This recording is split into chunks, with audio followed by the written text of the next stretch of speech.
These terrorist acts... All right. I'm going to interrupt here to introduce Congressman Dennis Hastert, Speaker of the House of Representatives.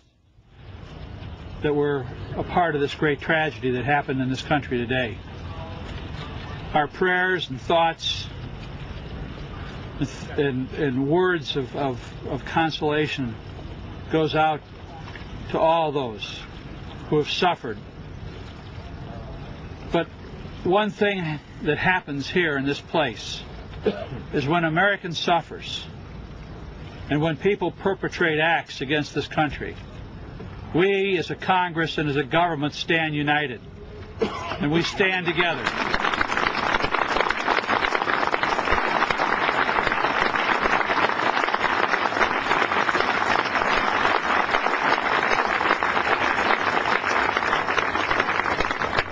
Senators and House members, Democrats and Republicans will stand shoulder to shoulder to fight this evil that's been perpetrated on this nation. We will stand together to make sure that those who have brought forth this evil deed will pay the price. We're not sure who this is yet.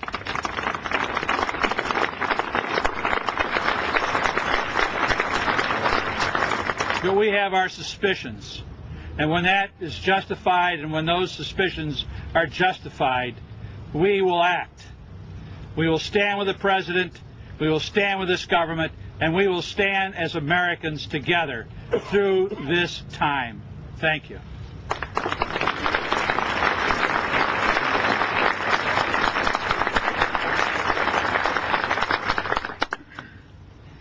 Today's despicable acts were an assault on our people and on our freedom.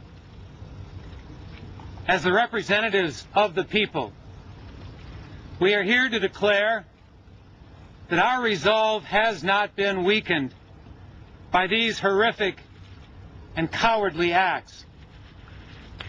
Congress will convene tomorrow.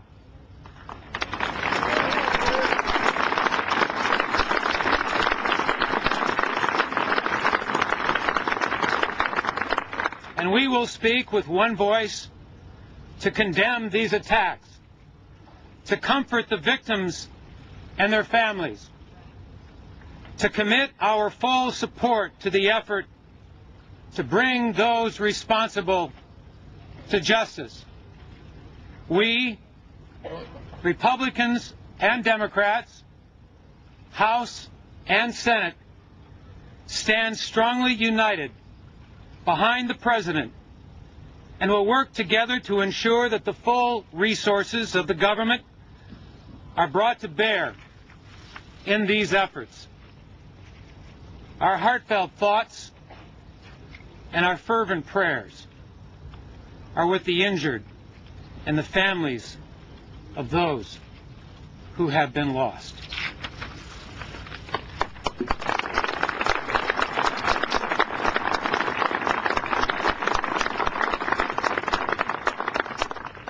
We know, as a nation, as we said, our thoughts and prayers are with those families and those injured and those who are the casualties of today's attack. We also remember those thousands of people who are rescue workers. We ask now that we all bow our heads in a moment of silence and remembrance.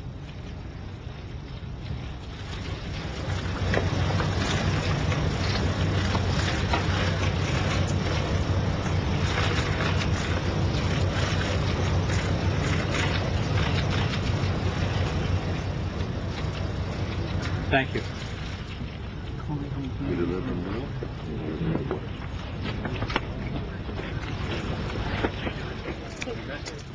A remarkable tableau of political unity there on the steps of the Capitol building. Party leaders from both houses and a number of members. And beside her, and guide her through the night with the light from above, from the mountains to the prairies to the ocean, white with foam. God bless America, my home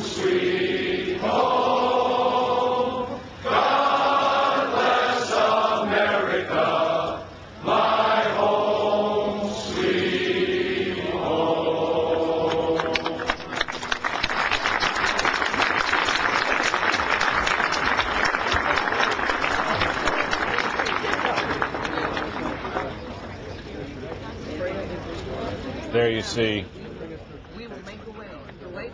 Senator Daschle embracing Senator Schumer of New York. Senator Schumer, who spoke movingly earlier in the evening about what has happened in his home city of New York, joined in that by the junior senator from New York, of course, Hillary Clinton.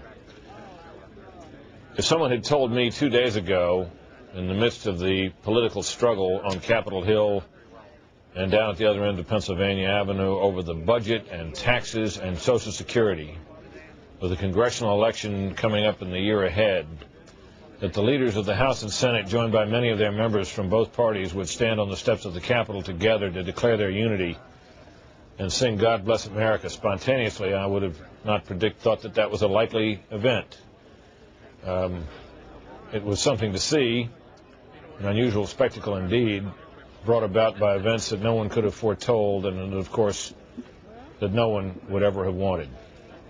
I'm joined here in the studio as we follow the unfolding events here in Washington tonight, wait for further remarks and briefings from, among others, the President of the United States, who is to speak later.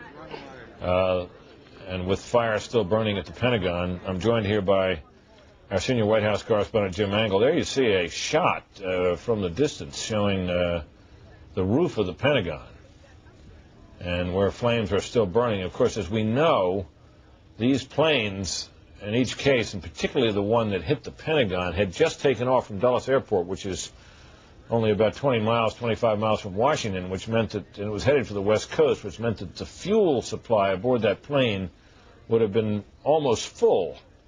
And, of course, burning airplane fuel spreads fast, as does fire triggered by it. So that is what the firefighters at the Pentagon have been up against all this day and now into this night. And although the building remains open, and you just heard the Secretary of Defense a short time ago speaking from there, the firefight goes on at the Department of Defense of the United States of America, the mightiest nation on earth, now unable so far to put out a fire at its building. This is, of course, earlier pictures from the Fox 5 news chopper here in Washington, showing you the tremendous damage that was done to that corner of that building. You can get a sense from that of the concentric rings. The Pentagon is really a set of buildings arranged together, five rings of the Pentagon.